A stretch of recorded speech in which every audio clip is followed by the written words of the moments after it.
国当局周二对在英国成立的维吾尔独立法庭表示谴责，指控这个民间团体预设立场，抹黑新疆，给新疆扣上根本不存在的种族灭绝帽子。维吾尔自治区政府发言人徐桂香周二在北京举行的记者会上称，维吾尔独立法庭是由市委会和西方反华势力成立的非法法庭。徐桂香说，维吾尔独立法庭对谎言进行听证，是严重剥夺真正的种族灭绝受害者。去年9月成立的民间法庭维吾尔特别法庭按计划将于近期在伦敦举行听证会，并于年底前作出对中国是否犯有种族灭绝罪和反人类罪的裁决。中国当局对维吾尔穆斯林进行的系统性破坏，在国际上曝光以后引起了强烈反应。今年初，美国国务院发表声明称，东突厥散发生了种族灭绝。此后，加拿大下院、英国下院、荷兰议会以及立陶宛议会均先后宣布了这一立场声明。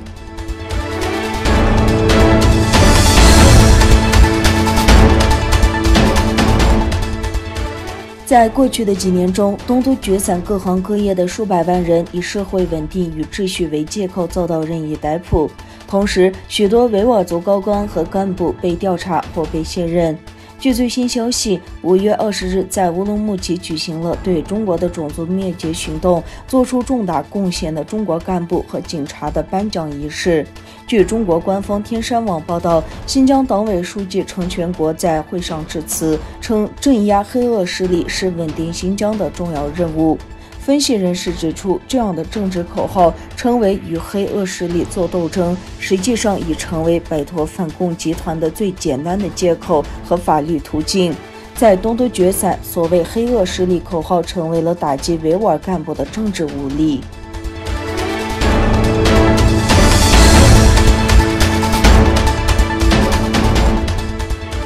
美国参议院金融委员会主席、来自俄勒冈州的民主党人怀登计划提出一项海鲜条款，作为拟议中的美国创新与竞争法的修正案。这项修正案建立在商务部和国务院去年发表的一份联合报告的基础上。该报告将中国确定为在其渔业部门使用强迫劳动的严重违法者。在世界各地有许多有关悬挂中国国旗和中国拥有船只的报告。怀登参议员将要推出的海鲜条款要求美国海关和边境保护局在1年内发布新规定，以防止进口有强迫劳动生产的海鲜产品。参议员多数党领袖舒默希望参议员本周通过这项法案。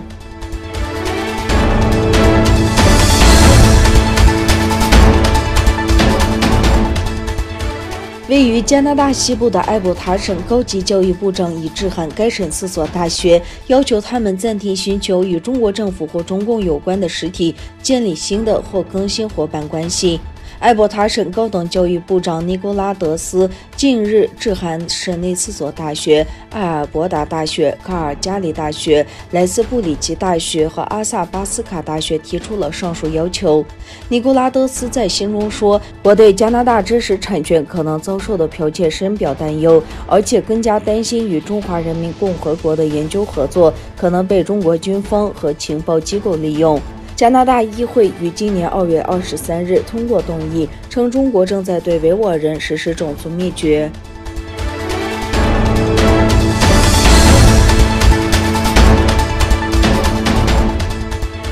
白俄罗斯国家航空公司发布消息称，原计划飞往西班牙巴塞罗那的一架航班因受到禁飞令影响，不得不折返回明斯克机场。白俄罗斯外交部发言人阿纳托利·格拉兹称，法国的决定为海盗行为。这架航班本应该在当地时间26日16时15分降落在西班牙巴塞罗那机场，但法国临时取消了该航班的飞行许可，且没有通知白俄罗斯航空公司，导致该航班无法飞越法国领空。随后，这架飞机在与波兰接壤的布雷斯特地区上空绕了大约8圈。机组人员试图与法国空中交管部门协商，但未获得结果。飞机在空中停留了约2个小时后，只得折返回明斯克机场。白俄罗斯动用国家力量，空中劫持民航班机，抓捕反对派人士普洛塔维斯奇之后，欧盟对白俄罗斯关闭领空。